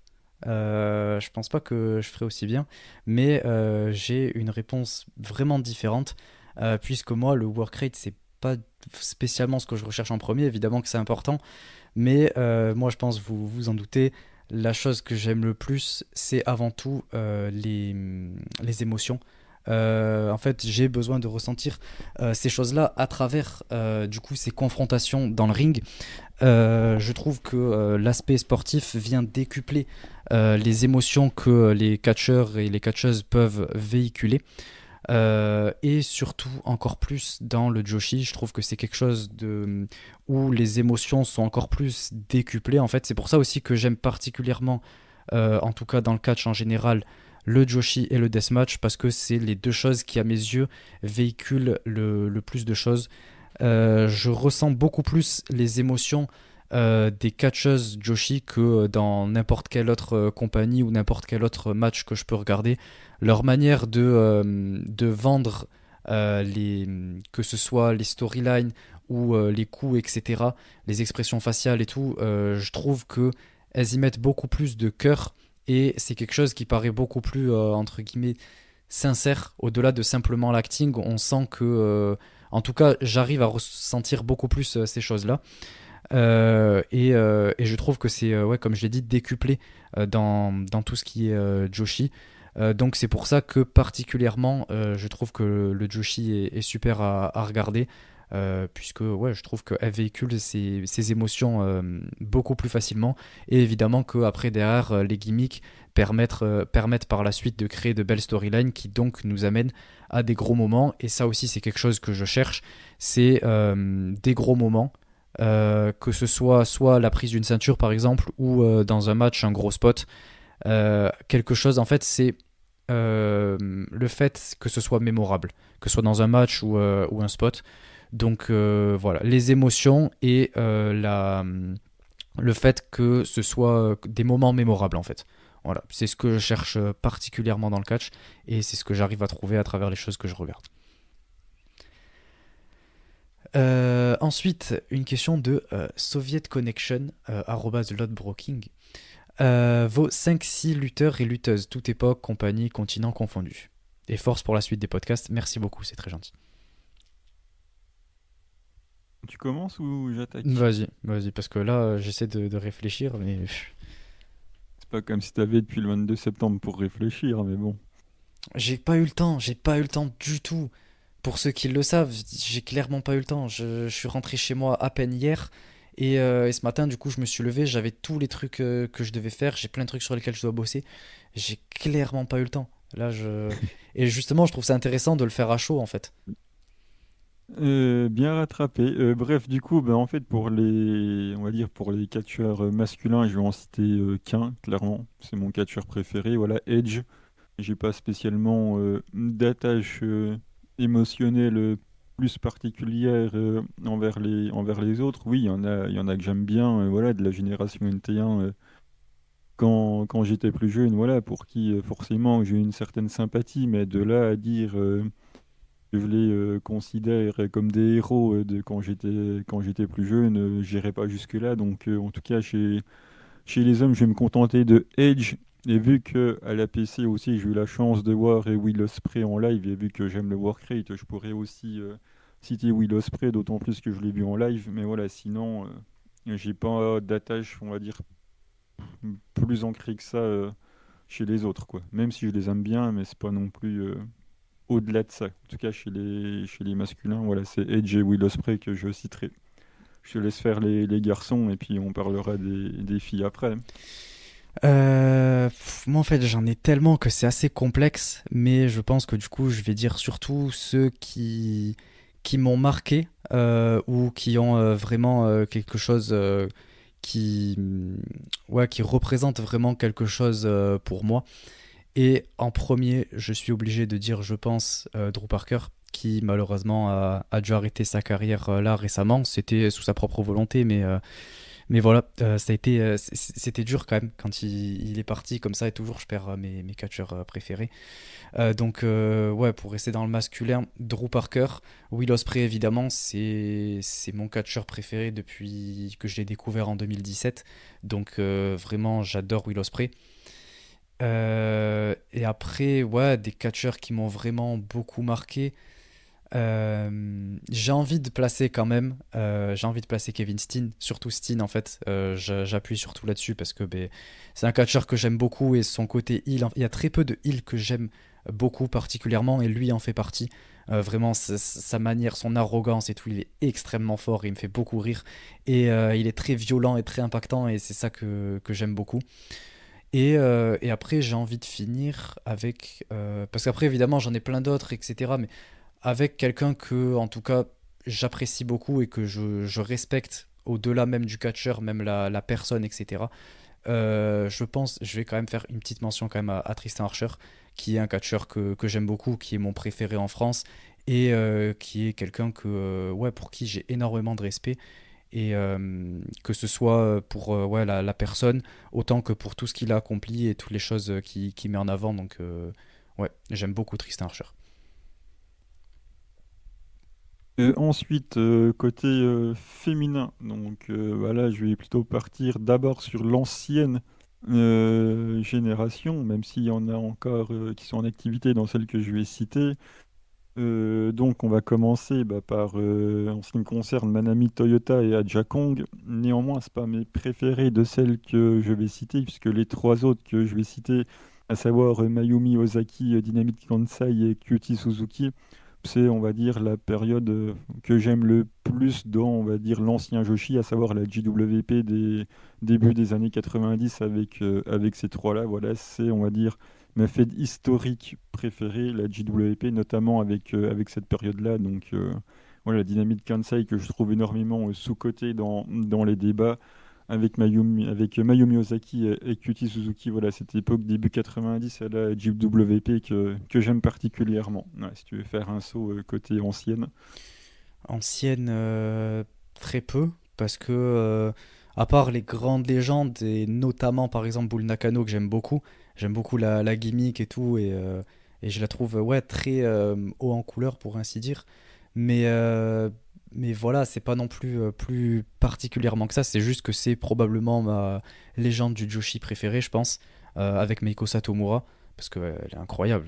Meiko, voilà, j'ai même pas besoin de la présenter. Mais moi, ça va sans dire, et je pense que de toute façon, vous le savez tous, mais j'ai une profonde affection pour Arisa Hoshiki, qui est ma catcheuse homme-femme confondue, toute époque, toute promotion, tout préféré. C'est une catcheuse qui me transmet beaucoup d'émotions et qui, qui me transmet ouais, certaines émotions que un petit peu, je dirais un petit peu en quelque sorte, un peu en qui je pourrais me reconnaître en quelque sorte. C'est quelque chose qu'elle m'a toujours fait ressentir et tout, donc c'est pour ça que j'ai une très grande affection pour elle et que je pourrais continuer. En fait, je pourrais regarder des matchs d'elle pendant des jours entiers sans jamais m'en lasser. C'est ouais, voilà, c'est ma catcheuse préférée tout simplement. Avec en seconde position de toutes mes préférées féminines, Azuki. Donc voilà, j'en parle pas souvent dans le podcast, mais elle est juste derrière Arisa, quoi. Donc c'est vraiment une catcheuse que j'aime beaucoup. Donc voilà pour mes catcheuses qui me marquent vraiment. Mm. Et moi, mes actuels, je vais me contenter d'en citer trois. Je pourrais en citer beaucoup plus. Bon, les deux premières, ça surprendra personne, hein, Arisa Nakajima et Momo Watanabe. Et en troisième, je vais mentionner la légende Nanae Takahashi, que j'aime énormément, que ça soit la personne ou même la catcheuse qui dans le ring propose encore des choses très solides. Et j'aime aussi beaucoup la personne qu'elle est. Je la connais pas personnellement, bien sûr, mais il n'empêche que voilà, c'est quelqu'un que j'admire beaucoup pour tout ce qu'elle a fait dans le Joshi, qu'elle a quand même créé au moins deux promotions. Là, je sais que c'est quelqu'un qui est quand même pas mal controversé dans le milieu pour plusieurs raisons, mais c'est pas grave. Voilà, je lui témoigne une nouvelle fois tout mon amour et mon soutien. C'est quelqu'un que j'aime beaucoup. Ouais, bon, pour rester dans les préférés actuels, je pense que j'ai même pas besoin de dire Mina. Puisque bon, voilà, au-delà même de la catcheuse, la personne, etc., c'est quelqu'un enfin, avec qui j'ai beaucoup d'opinions en commun, etc., sur la manière de voir certaines choses. Donc c'est quelqu'un que j'apprécie énormément, voilà, sa détermination et sa manière de se dresser face aux critiques, notamment par rapport à son âge ou quoi. Donc ça, c'est quelque chose que j'aime énormément. Et évidemment, Haruka Umezaki, voilà, Haruka quand même, Chotan, qui transmet voilà, que de la bonne humeur et c'est quelque chose que j'aime beaucoup. Donc voilà pour mes préférés que j'avais pas encore cités. Et la dernière question de Guillaume. Samy, pourquoi tu n'oses pas dire que Sid est bien meilleur que Stardom? Ah, il a bien raison. Alors écoute. De toute façon, je viens d'en parler dans le podcast. Je viens de dire que c'est clairement pas fait pour moi. J'y trouve aucune émotion. Je trouve rien de tout ce que je recherche. Pour moi, c'est juste, voilà, chaque match est un enchaînement de moves avec derrière aucune émotion en ce que je ressens. Donc voilà, même les storylines, je les trouve assez basiques et il n'y a rien du tout qui m'intéresse. Même après avoir vu un show, j'en retiens rien. 2, 3 mois après, j'ai oublié ce qui s'est passé. Donc c'est clairement pas pour moi. Quelle Euh, erreur. et ensuite, il nous dit non, au-delà du troll, parce que enfin, c'était du troll, ok. Non, mais je réponds honnêtement, tu vois. En dehors des deux fêtes du podcast, quels sont les autres que vous aimez voir régulièrement? Je vais te laisser commencer, Miano, parce que je pense que ça va aller plus vite que moi. Ben, Lindy Joshi, quand j'ai le temps. Voilà, toujours de l'amour pour Lindy Joshi que je continuerai de défendre le plus possible. Et sinon, VVE de temps en temps, voilà, je reste toujours attaché à la fête de mes débuts et l'APC, voilà, que je vais voir en live depuis 2018, je crois. La fête qui est à Nanterre, donc à côté de Paris. Malheureusement, je pourrais pas aller au prochain, mais voilà, c'est en gros Seedling en numéro un. Après, voilà, tout ce qui est Indie Joshi, VVE et l'APC en France. Pour la majeure partie du temps que je consacre au catch, c'est pour ça. Moi, pour ma part, il y avait une période où je suivais énormément de promotions. J'étais à une trentaine que j'arrivais à suivre, à regarder tous les shows, etc. Bon, c'était une autre époque aussi, c'est l'époque où j'étais étudiant et tout, donc c'était plus simple. Mais du coup, ça fait qu'il y a quand même beaucoup de catcheurs, catcheuses, etc. que je connais de là. Beaucoup, du coup, ça fait que j'ai à peu près vu au moins quelques matchs de à peu près toutes les plus grosses promotions En tout cas au Japon, c'est quasi certain. Même je suis allé dans les tréfonds des trucs les plus underground et tout. Mais, euh, mais du coup, ouais, après petit à petit, voilà, la vie suit son cours et ça fait qu'on peut de moins en moins suivre. Donc pour l'instant, je me suis cantonné à Big Japan, qui est ma promotion préférée après Stardom, enfin même autant que Stardom en fait. C'est simple, j'ai une préférée masculine, une préférée féminine, puisque de toute façon, en fait, chacune d'entre elles est uniquement soit féminine, soit masculine. Donc voilà, j'en ai une pour chaque, et je trouve ça génial, et évidemment parce que derrière, il y a tout le côté deathmatch, même si en ce moment, le deathmatch chez Big Japan, c'est pas comme avant, mais l'histoire de la promotion, j'y suis énormément attaché. Toute l'histoire autour du titre Deathmatch notamment, pour laquelle j'ai une profonde affection. Et en dehors de ça, je suis quand même pas mal d'autres promotions Deathmatch, dont notamment Freedom, je regarde quasiment tous les shows. Et DMDU, qui est une petite promotion australienne de Deathmatch que j'aime vraiment pas mal. Qui s'est lancé en plus il y a 2 ans, donc voilà, j'essaie de suivre, je regarde quasiment tous leurs shows, il y en a un par mois, c'est un peu la seedling quoi, du Deathmatch. Donc ouais, c'est les promotions que je suis le plus, que j'y réfléchisse, ouais. Après, évidemment, de temps en temps, je regarde des matchs qui m'intéressent ou qui peuvent buzzer. Par exemple, le Marufuji Osprey, là, récemment, que j'ai regardé, même si je suis plus Noah, j'ai regardé au moins ce match. Et quand Haruka Umezaki fait des apparitions, etc., je regarde des fois, quoi. Donc voilà. Bah écoutez, merci à tous pour vos questions. Franchement, c'était très cool de pouvoir répondre à ces questions. Ce serait cool de pouvoir continuer, donc après ça dépendra que de vous. Donc n'hésitez pas à nous dire ce que vous en avez pensé.